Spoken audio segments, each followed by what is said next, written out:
오늘은 피와 성령으로 거듭난 힘으로 섬기라, 피와 성령으로 거듭난 힘으로 섬기라라는 제목으로 하나님 말씀 전하도록 하겠습니다. 오늘은 여러분께 두 가지 질문으로 설교를 한번 시작해 보려고 합니다. 여러분은 왜 봉사하십니까? 무슨 이유로 월급 한 푼 주지 않는 교회에 여러분의 그 귀한 휴식의 시간을 헌납하십니까? 그 동기가 무엇인지 한번 지금 이 시간 한번 곰곰이 생각해 보시기 바랍니다. 두 번째 질문은 여러분 도대체 어디서 힘이 나서 여러분이 맡겨진 그 사역을 꾸준하게, 짧게는 몇 달 동안, 길게는 몇 년 동안, 어떤 분은 10년도 근속하시죠. 그렇게 오랫동안 그거를 잘 감당해낼 수 있습니까? 오늘 같이 읽은 12장, 고린도전서 12장 보시면 바울은 성령의 은사에 대해서 설명을 하고 있습니다. 그런데 특이하게 성령의 은사에 대해서 나열하기 전에 4절에서 11절 내용이 앞서서 1절에서 3절까지 보시면 예수 그리스도와 우리와의 관계에 대해 다시 한번 분명히 짚고 넘어가고 있습니다. 3절 보십시오. 그러므로 내가 너희에게 알리노니 하나님의 영으로 말하는 자는 누구든지 예수를 저주할 자라 하지 아니하고 또 성령으로 아니하고는 누구든지 예수를 주시라 할 수 없느니라. 바울은 성도들에게 성령의 은사에 대해서 설명하기에 앞서서 왜 이같이 성령이 없이는 누구든지 주를 고백할 수 없다라고 다시 한번 강조하고 있을까요? 그것은 바로 우리가 시작할 때 나누었던 두 가지 질문에 대한 바울의 답이 이 말씀 가운데 녹아있기 때문입니다. 우리는 왜 봉사를 해야 합니까? 바울은 이렇게 이야기합니다. 성령으로 아니하고는 누구든지 예수를 주라 할 수 없기 때문이다. 이게 무슨 말입니까? 앞서 2절 보시면 더욱더 이 이야기의 뜻이 더욱더 분명히 나타나는데, 너희가 알거니와 너희가 이방인으로 있을 때 말 못하는 우상에게로 끄는 그대로 끌려갔느니라. 3절에 그러므로 내가 너희에게 알리노니 하나님의 영으로 말하는 자는 누구든지 예수를 저주할 자라 하지 아니하고 또 성령으로 아니하고는 누구든지 예수를 주라 할 수 없느니라. 즉 바울은 우리가 부여받은 은사를 가지고 봉사를 해야 되는 그 이유에 대해 설명할 때 특정한 논리적인 근거로, 즉 봉사 이후에 받게 되는 여러 가지 축복과 하나님이 주시는 그 은혜에 대해서 그렇게 이야기하고 있지 않습니다. 바울은 무엇보다 가장 근원적이고 본질적인 이유에 대해서 다루고 있습니다. 즉 예수께서 죄 가운데 죽어가는 우리 개개인을 위해 대신 죽어주셨는데, 너희가 그거를 알기 이전에는 이방인들이 이끄는 대로 그렇게 끌려가던 존재였던 너희들이 이제는 성령을 받고 하나님이 누구신지 알고 예수가 누군지 깨닫게 되었을 때 인생의 목표가 바뀌고 인생의 방향이 바뀌고 삶의 주체가 너희 자신으로부터 예수님으로 바꾸게 되어서, 그래서 우리가 봉사되는 것이 아니냐라고 그렇게 이야기하고 있는 것입니다. 이런 비밀은 성령께서 우리 마음 가운데 함께 하지 않으시면 절대 깨달을 수가 없습니다. 많은 종교 이론 중에 그냥 하나의 이론으로만 우리에게 다가올 뿐입니다. 그냥 거듭나지 않은 신자라면 그냥 신학적인 지식과 교양 정도로만 그렇게 다가온다는 것입니다. 그런데 여러분, 오늘날 성령께서 저와 여러분 마음까지 찾아와 주시면 무슨 일이 벌어집니까? 십자가 밑에 예수님의 발 아래 저와 여러분이 엎드려서 펑펑 울고 있는 모습을 발견하게 된다는 것입니다. 왜 웁니까? 가장 친한 사람의 죽음 앞에 우는 것과 같이 목 놓아서 그렇게 울게 된다는 것입니다. 두 가지 이유로 눈물이 납니다. 첫 번째는 예수께서 내가 뭐라고, 인간 누구누구가 무엇이라고, 날 대신해서 죽기까지 왜 나를 이렇게 사랑해 주시는지 모르겠다는 것입니다. 대우를 받을 만한 그런 자격이 있다면 좀 이해를 하겠는데, 죄로 울룩진 나에게 왜 나를 대신해서 피를 흘리시는지, 왜 내가 달려야 될 그 자리에 달리셔서 내 대신 피를 흘리시고 계신지, 이렇듯 자신의 자격 없음에 대해서 예수님의 그럼에도 불구하고 다함 없이 주시는, 목숨까지 내어주시는 그 사랑 앞에 우리의 이성과 논리가 무너지게 된다는 것입니다. 우리의 마음은 깨지게 되고 그 뜨거운 사랑의 화염 가운데 차디차게만 느껴졌던 우리의 이성이 그만 녹아내리게 된다는 것입니다. 그 이후로 우리는 분명히 알게 됩니다. 저 십자가, 저 옛날 그 자리에서 예수께서 나를 대신해서 돌아가신 것이구나. 그렇기에 이제 나에게 부여된 새로운 인생의 삶은 예수께서 원하시는 방향으로, 예수를 위한 방향으로 그렇게 살아가야겠다, 이렇게 다짐하게 된다는 것입니다. 어떻게 합니까? 이제는 주님의 뜻과 생각과 계획과 말씀에 내 자신을 묶어서 주님이 그렇게 사랑하시는 주의 몸된 교회를 위해서 내 자신을 내어드린 존재로 그렇게 바뀌게 된다는 것입니다. 이렇듯 하나님의 영이 즉 성령께서 우리 가운데 찾아와 주시면 누구든지 예수를 주라 신할 수밖에 없게 됩니다. 눈물로 그것을 고백하게 됩니다. 그렇게 되면 우리는요, 누군가가 봉사하지 말라고 해도 아니에요 그냥 쉬세요라고 얘기해도 마음에 부딪힘이 있어서 안 할 수 없게 됩니다. 왜죠?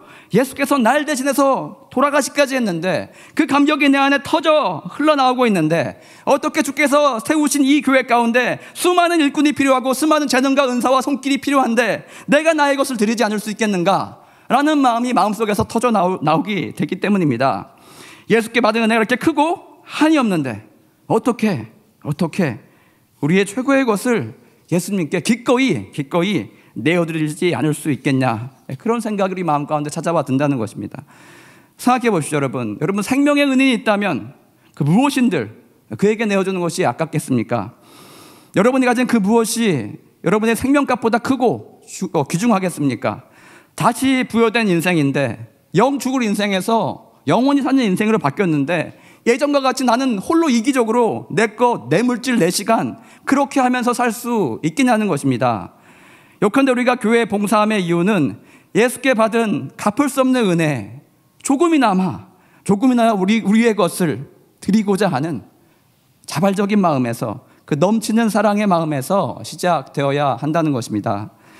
따라서 여러분 복음이 분명히 선포되고 영향력이 강력하게 드러나는 교회는요 봉사의 손길이 반드시 넘쳐나게 됩니다. 그 헌신의 강도는요 받은 사랑을 진하게 느끼는 만큼 목숨까지도 내어드리는 충성과 사랑의 자리로 나아가게 된다는 것입니다. 이렇듯 예수님에 대한 우리의 사랑과 헌신과 봉사는요 깊숙하게 단단하게 체결되어 있다는 것입니다. 이렇듯 가장 험난한 곳에 가장 무거운 짐을 질 수 있는 그 자리까지도 예수님에 대한 사랑이 저와 여러분을 이끄시길 바랍니다. 둘째로 여러분, 우리는 무슨 힘으로 교회 이 봉사를 감당하고 계십니까? 4절에서 11절 말씀 보시면 우리는 그 가운데서 답을 찾을 수가 있습니다. 각종 각양의 여러 가지 은사를 설명하고 있는데 계속해서 반복되는 단어 하나가 눈에 보이지 않습니까? 은사를 설명하는 데 있어서 계속해서 바울은 이렇게 이야기하고 있습니다. 성령으로. 우리의 인간적인 성실과 노력과 우리의 다짐으로 얼마나 교회 일을 오랫동안 감당할 수 있겠습니까? 그것은 어느 시점까지는 감당할 수 있을지 모르겠습니다. 그러나 바울은 이렇게 이야기합니다. 그 힘은 반드시 성령으로부터 나와야 한다고. 그 힘은 예수 그리스도를 주로 시인하고 모시는 것으로부터 나와야 한다고 그렇게 이야기하고 있습니다. 즉 우리가 봉사하려면 성령의 충만함을 반드시 입어야 한다는 것입니다. 예수를 주라 시인하는 자들 안에 흘러넘치는 그 감격이 우리 안에 물결쳐야 그 벅찬 감동과 사랑으로 우리 마음 가운데 그것이 가득 차야 우리는 교회 일을 감당할 수 있게 된다는 것입니다. 누군가가 묻습니다. 저는 신앙 성장을 원합니다. 무엇을 하면 좋겠습니까? 요즘에 제 신앙이 굉장히 뒤로 처진다는 느낌이 듭니다. 앞으로 나아가고 싶은데 어떻게 하면 되겠습니까? 성경 말씀을 많이 읽어야 됩니까? 기도를 많이 해야 됩니까? 그렇게 묻는 분이 꽤나 있었습니다. 많이 계십니다.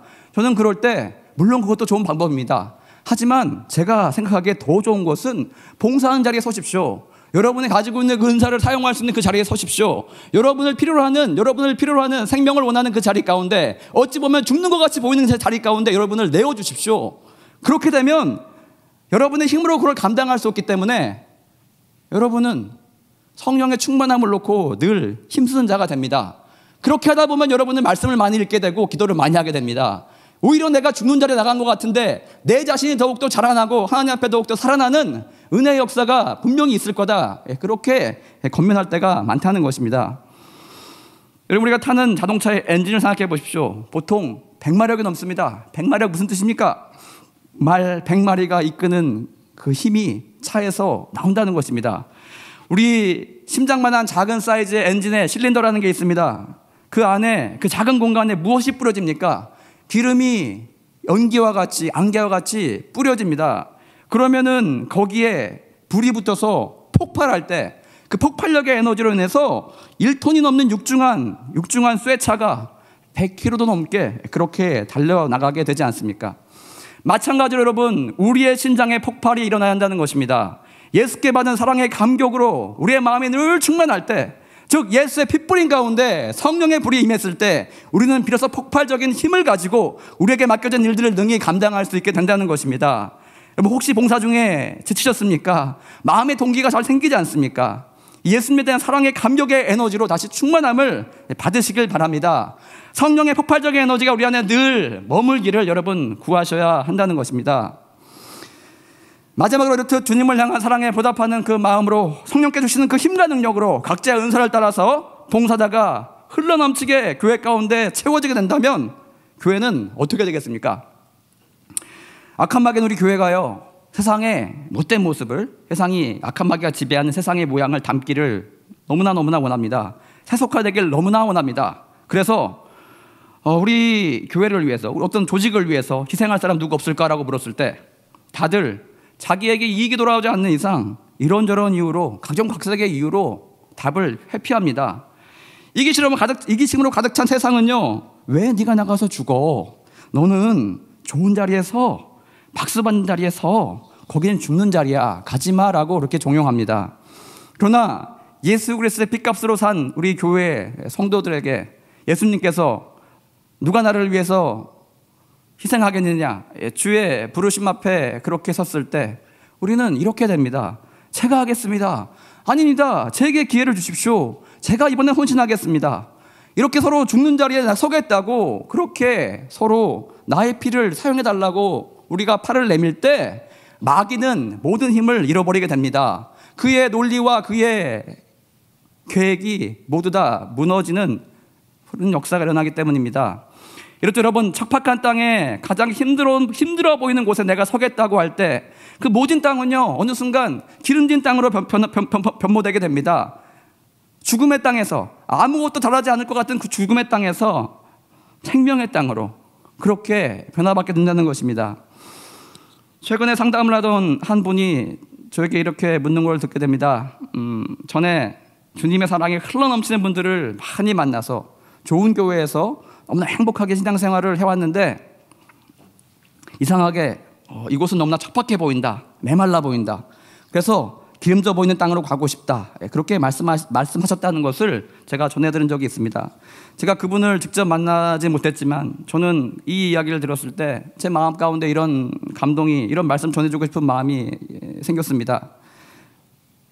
당신이 경험했던 그 좋은 땅도 처음에는 그리 좋지 못했을 텐데 그 위에 누군가의 피와 땀을 흘려서, 힘을 다해서, 목숨을 다해서 영적인 도전을 일궈놓은 그 누군가에 의해서 그 땅이 그렇게 좋게 변모된 것이고, 당신은 그저 그 달콤한 열매를 누리는 시기에 그곳에 있지 않았겠냐, 그렇게 이야기해주고 싶었습니다.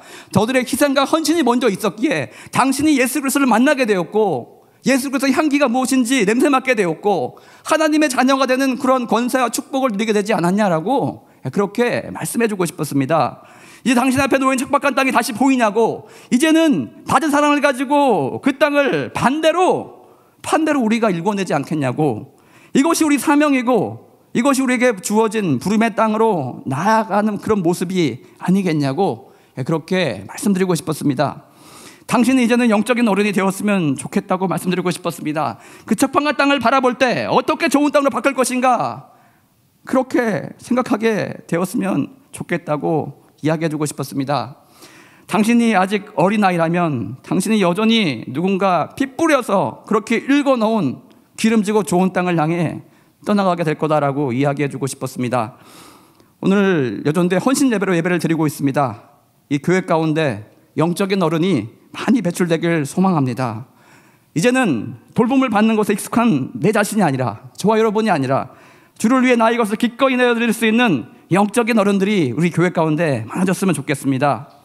존 칼빈의 고백처럼 주님이 원하실 때 그의 구호처럼 나는 나의 심장을 즉시로 드리겠습니다. 나는 나의 심장을 꺼내서 예수께 즉시로 드리겠습니다라고 고백하며 나아가는 저와 여러분 되시길 바랍니다. 우리 다 같이 나의 모습 나의 소유 찬양하고 기도하며 나가겠습니다.